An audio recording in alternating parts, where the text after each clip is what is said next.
Moynihan gave me some good advice one time that I completely ignored, and I kept working for Rudy. He was like, I don't know if this is going to end well for you. I'm like, yes, it is. Oh, should have listened. Your task will not be an easy one. Your enemy is well-trained, well-equipped, and battle-hardened. There is not a liberal America and a conservative America. There is the United States of America. Good night and good luck. Hey, folks, and it's Rick Wilson. Welcome back to the Lincoln Project podcast. Once again, I am your host today. I am thrilled to be joined today by Senator Ron Wyden. Ron has a new book out called It Takes Hutzpah.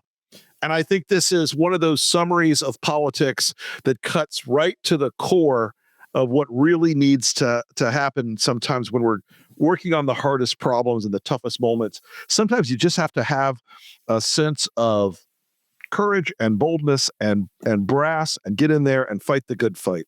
So with that, Ron, I want to welcome you to the show. Thank you so much for coming on today. And you are one of those guys who has been around the block in Washington for a little while.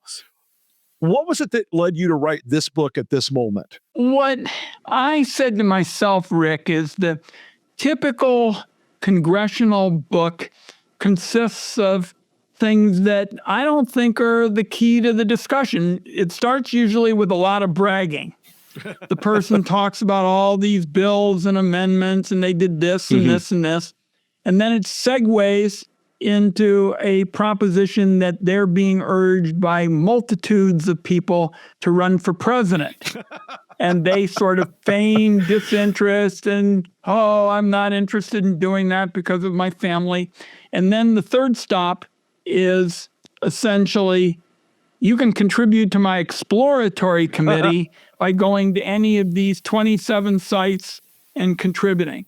Right. And I said, what I want to do is I want to build on what I consider to be the indispensable instrument for improving America. We say that early on in the book, which is essentially chutzpah and being bold and innovative and going up against the odds. And what I do in the book with Ron's rules is I give examples of where you can do it. So if you're running a Girl Scout door-to-door campaign, or you're thinking about trying to go up to your boss and try to ask him for a raise or something else, you can use one of these rules and get ahead in your world. One of the things that I always admired about you was that while you are by no question a liberal, a progressive guy, you've also worked time and again with folks on the other side of the aisle to accomplish some pretty big things. Talk to us a little bit about why you did that and why that's important in this world, because I think we've sort of slipped away from that in the era of Trump a little bit. And I look back on those great relationships that were had of folks like you and Senator Bennett, you and Chris Cox, Orrin Hatch and Ted Kennedy. I look back at those relationships and I think important things got done because both parties were willing to cross the aisle. And that's one thing that you talk about in this. So give us a little bit of background on that from your career. Well, Rick, what we talk about is what I call principled bipartisanship. And that's essentially what Chris and I did in terms of laying the groundwork for what has come to be known as the 26 words that created the internet. Mm-hmm. You know, our bill, which said that, you know, for purposes of online kind of rules, the person who posts the content is accountable rather than the website or the platform. And my general sense has been that principled bipartisanship, in line with the fact that people have retreated to essentially one party, you know, or another, is not the order of the day. People claim that they're being bipartisan, but what they really are is looking for ideological trophies. Mm-hmm. And what Chris Cox and I did is said that we're going into the Wild West here. There are essentially no rules, and we're going to find a path to really promote free speech and encourage innovative technologies and small businesses. And we took each other's good ideas. We didn't take each other's bad ideas. And that's the key for the future. I think that that's one thing that it's a great example of the way people would like Washington to work in their brain. They would like it to work that way. I think they've just sort of I feel like they've often given up on that as we've gone into this different era of more authoritarianism and more partisan isolation in terms of who's willing to be who's willing to have lunch with somebody else, much less sponsor legislation. Well, let's think about some of the people that I talk about in the book, like Olympia Snowe. Olympia Snowe and I work consistently on trying to get a prescription drug benefit under Medicare. You don't see very many Olympia Snows in the Republican Party right now, and perhaps Lisa Murkowski is one of the few who is willing to be part of that. And I talked about my relationship with her, and I trust her so much. I even had even ate a piece of LNG when I went up to Alaska because she told me it wasn't going to be harmful. I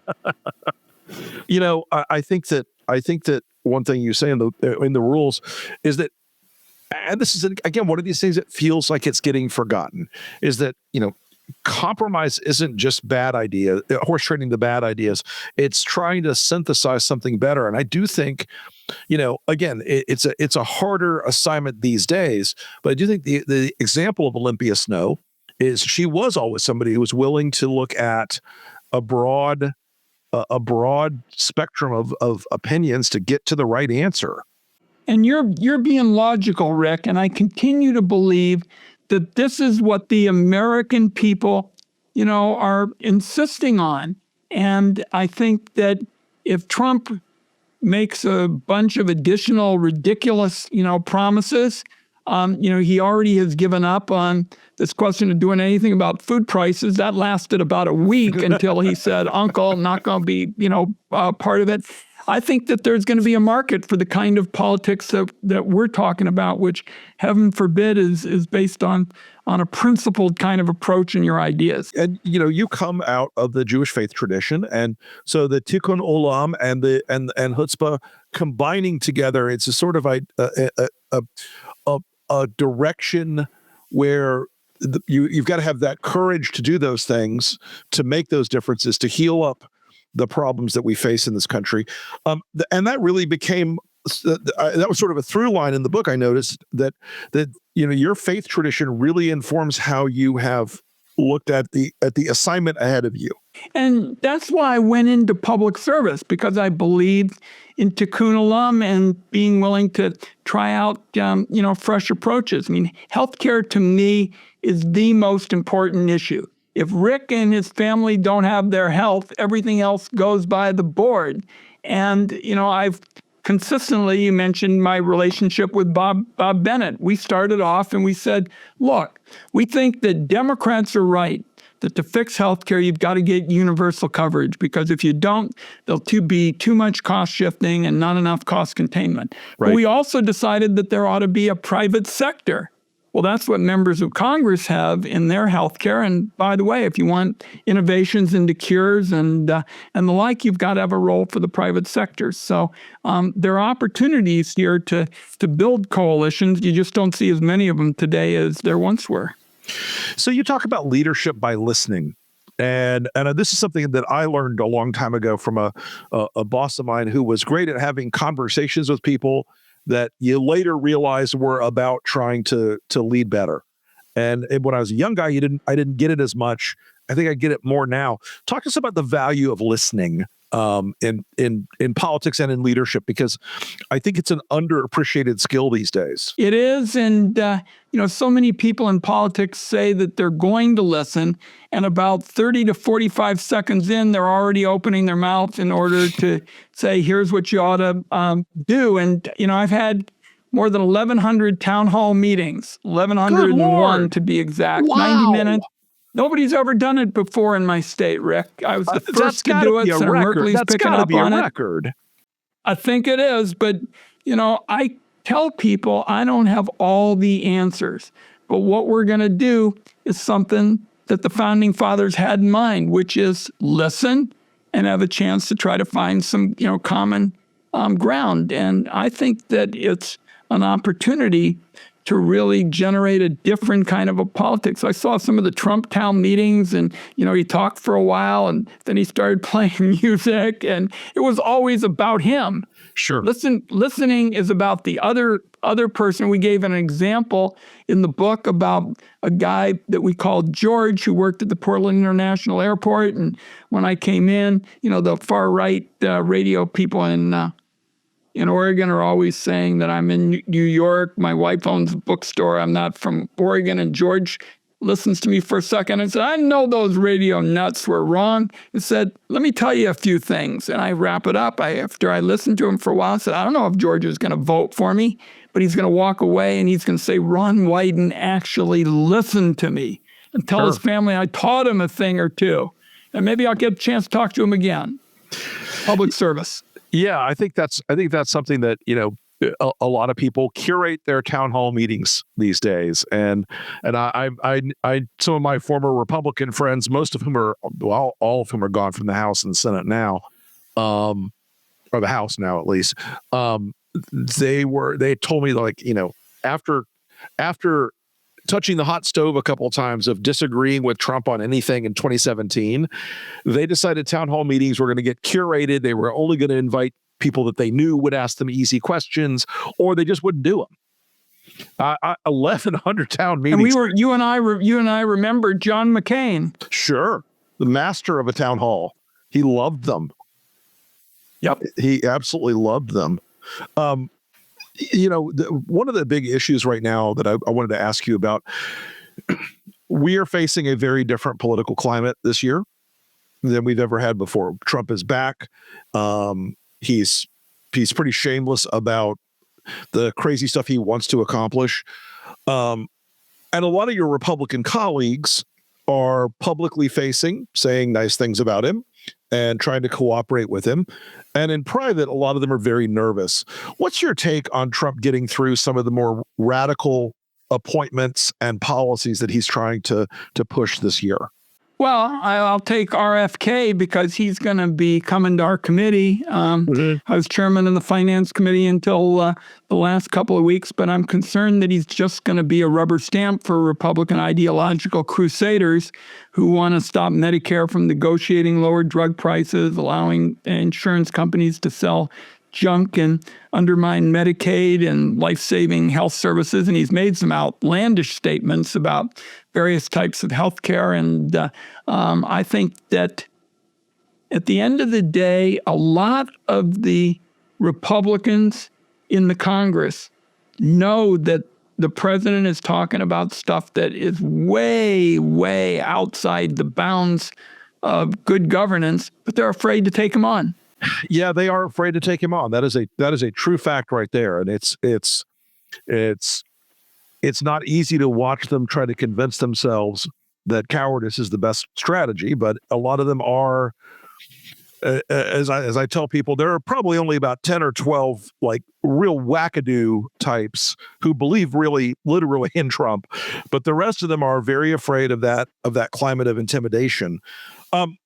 So in that regard, do Democrats have a sense of in that sense, Rick? In that sense, I think that Democrats are much less fearful of Trump than Republicans. Oh, sure, I absolutely agree with that, and as you should be. You should not be afraid of this guy. He's we've seen bullies in our public lives before, and he's the alpha bully, but he is still just basically a bully. I had a question to extend on the Senate angle for one more minute. You and I both know Mitch McConnell, a very savvy, canny operator behind the scenes and in front behind of the curtain. And Mitch is on his way out of the Senate. Now he's now out of leadership. Is John Thune as formidable for Democrats as Mitch McConnell was? He's very, very different. And my hope is, because I've worked with him a number of times on issues on the finance committee and healthcare, for example, on trade and the like. He's very easy to work with. And my hope is that he can get traction with his style in the Republican caucus to give us a chance to start moving to some opportunities for bipartisanship. I mean, the Republicans are not talking about anything that would resemble principled bipartisanship. Well, John Thune and I did that when he was a member of the Finance Committee, and it's going to be hard for him to figure out a way to advance that kind of agenda with Trump world looking for a partisan plan on taxes and immigration and the like. But if anybody can do it in the Senate who's still around on the Republican side, Rick, John Thune is the one who has the potential. You know, I don't know John well. I've met him a few times. I know of him more. I know people who've worked for him who've told me the same thing. Somebody said to me the other day, in a world where Donald Trump was not president, John Thune would probably be pushing forward a lot of bipartisan legislation and surprising people. But in the world of Trump, we're in a different kind of space than we would be otherwise with him. I don't think there's any question that's right. And there was a close election. It was between him and Senator Cornyn, and I didn't know how it was going to turn out. But frankly, one of the things that gave me a little bit of a ray of hope is some Republicans may have voted for John Thune because they were hopeful that someone would have that kind of style that you and I are saying could be part of the path to principled bipartisanship down the road. Well, we've talked about the present day Senate. I want to ask you, because you talk about learning from the legacies of other folks, as particularly when you came to the Senate and Ted Kennedy was kind of a mentor to you. And this is something I try to do in my professional career, and because I've enjoyed the benefit of it in my professional career, of being mentored, of learning from people who know all the secrets, know all the tricks, know how to accomplish things. Talk to us about Ted Kennedy and other people you've learned from and were mentored by as you came up in the Senate. Well, let me give you an example of what Ted would do. You know, when there was a campaign going on, the Republicans held Ted Kennedy out to essentially be the scourge of Western civilization. Always. My goodness, if you did anything that Ted Kennedy was interested in, the Western world would depart. The second the campaign ended, Rick, it was over. There was a line a mile long around Teddy Kennedy's Senate office because they knew that he always wanted to move forward to work in a bipartisan way. He had what he usually called the 70-30 kind of rule. If you could agree on 70% or 60% of an issue, you just made your agreement with a principled bipartisan approach, and then you went and said, we'll come back and go at it again. And there were other Democrats and Republicans, who did it. Pat Moynihan helped me write a major paper when we were talking about taking streaming and C-SPAN global. And he was always interested in some of the work we've done on privacy and surveillance. He was a real privacy hawk. Yes, he was. People often call me the privacy hawk of the Senate, and I say Moynihan had me beat by a mile. And I think that Moynihan and Bennett were good examples, along with Teddy Kennedy, of trying to find opportunities to mentor people and bring people into a group. Yeah, Moynihan gave me some good advice one time that I completely ignored, and I kept working for Rudy. He was like, I don't know if this is going to end well for you. I'm like, yes, it is. Oh, should have listened. So what are the big issues you plan to work on in the coming couple of years in the Senate? Because it strikes me that there's going to be a major push to do some really bad things, and I'm curious about what you're focused on right now for forward-looking things to apply these rules to. In the short term, we want to make sure that Social Security and Medicare, don't get raided to pay for Trump's deficits.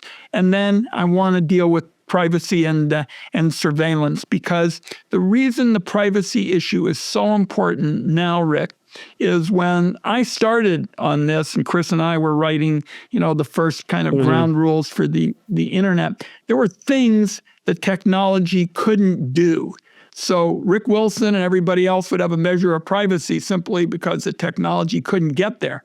Now the technology is virtually everywhere. And you probably heard when we exposed the fact that 600 Planned Parenthood sites were exposed, their data, geolocation data was exposed, and people, were at risk. I mean, that wasn't possible when I started. And, today, we've got a problem with Salt Typhoon, the phone records being so vulnerable. We got a problem with FISA, the Foreign Intelligence Surveillance Act. There was a loophole added for data centers, and Trump may come in and just abuse that to the point where it tries to say anybody with a hard drive has to turn over, their custodian or something to help spy for the government.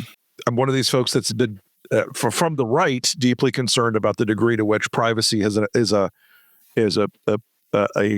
commoditized and strange problem these days. For most people, have no ability to even understand how little privacy they have left.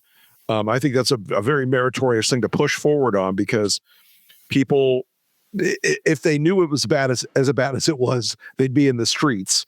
But they feel nervous about it already, I think. Well, the data brokers data is really the gold of technology today. And the big challenge, Rick, is that people say to themselves, like your listeners, they're going to say, I'm glad Ron's working on this privacy stuff, but it never really affects me because I'm not doing anything wrong. And that is the wrong approach, is that the people who are coming after your data and can make quick money selling it and ripping you off, they're not looking at whether, you're doing the right thing or the wrong thing or haven't taken these precautions. They've been able to use these technologies in the most sophisticated way to harm you and your family, and that's our point. Yeah, and the fact that it gets out, every piece of this stuff gets out to people who are not scrupulous, who are, you may think, oh, I'm signing up for this, set of permissions from Facebook, but then your data may drift elsewhere and spread widely and become commoditized and monetized in ways that are incredibly difficult to unwind, unless you're willing to go out and spend a lot of money to do it. It is sold and resold and resold. And I can only tell you that the world of the data brokers makes the Wild West look tame. And it also, your data is being sold all over the world. So all these hostile countries are getting your information as well. I want to say, we're in a time of very intense political polarization. We're in a time of very siloed media and siloed parties.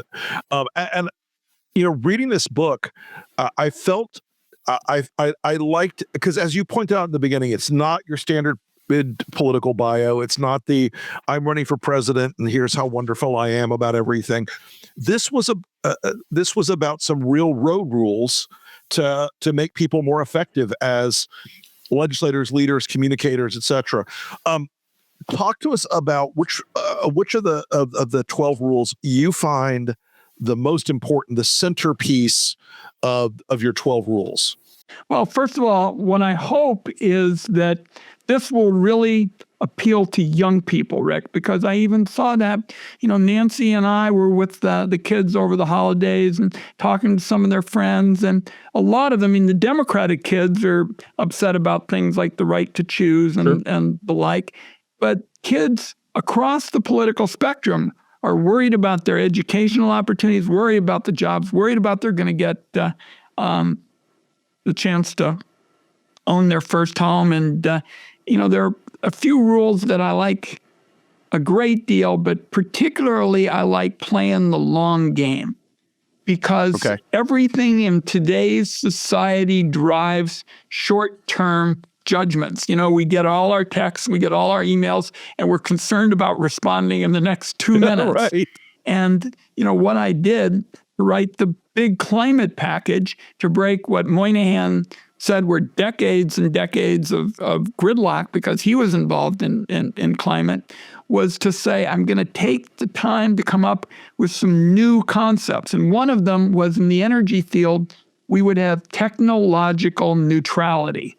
And I spent that time kind of studying it. I talked to people on the right. I talked to people on the left. And I said, look, The reality is in energy, nobody knows what the big climate reducers are going to be 30 years from now. Let's encourage innovation and give people the opportunity to find these new sources. So playing the long game is probably right up at the top. I also love the unexpected, moment, because the unexpected, moment is right now so much is kind of pre-chewed, pre-organized, lack of spontaneity. I like that, a lot. And finally, I went to school on a basketball scholarship, dreaming of playing in the NBA. It was 6'4". I was too small, and I made up for it by being slow. But the section where we use coaching is leading, that's really key for society today, is we need people to work to find some common ground. And my old basketball coach and Bill Bradley and Adam Silver and I have had lots of talks about this. Well, that is the long game and the picking the right moment are really important. So I have one more Oregon specific question to ask you. I'm actually headed out to your great state for some meetings this week. I have one more interesting Oregon question to ask you. People are in Eastern Oregon are talking about secession over and over again. What's the status of that? How serious or unserious or concerning is that whole movement? It's not going to happen, in my opinion, but I think it stems from what you and I are talking about, is they don't feel listened to. And that's what I've tried to counter. Right now, we have a big debate about the Owahis, which is Oregon's version of the Grand Canyon. Been a fight going on, like the climate, issue for decades and decades. I've worked with the rural Eastern Oregon congressman to try to protect the ag way of life. And we want to protect the tribes, and we want to ensure that our wilderness is protected. We got it passed in the United States Senate because you talk about an interesting duo. John Barrasso, conservative from Wyoming, and I got a couple of bills together. We paired them at the end of December, passed it, and now we're going to pull out all the stops to get it done this year. So the reality is these kinds of opportunities are ones that don't happen by osmosis. John Barrasso and I worked for months and months for a package that we thought made some grazing reforms, protected wilderness, and the like. And now all those people who are talking about how the state doesn't listen to the rural areas have a guy, who wanted to play in the NBA from Southeast, Portland, going out there all the time and working to come up with something that protects their agriculture way of life. And I think we can get it done. And those are the kinds of messages that make people say we're all a state and who's going to do secession. Right. Well, folks, the book is It Takes Hutzpah by Ron Wyden. He is a U.S. Senator for the great state of Oregon and an all-around great guy. And I think you will find it. I loved reading it because it was not the standard issue political biography. It was a lot more about how you get things done than about, setting up for a presidential run or anything like that. But Ron, thank you so much for coming on the Lincoln Project podcast. We really appreciate you. Give your best to Nancy for me, please. And I look forward to seeing you again soon. I'll do it. Thank you, sir. We'll grab a nosh sometime soon. I'll tell Nancy. I love it. I'm here for it. All right, my friend. All right, pal. Thanks. Great.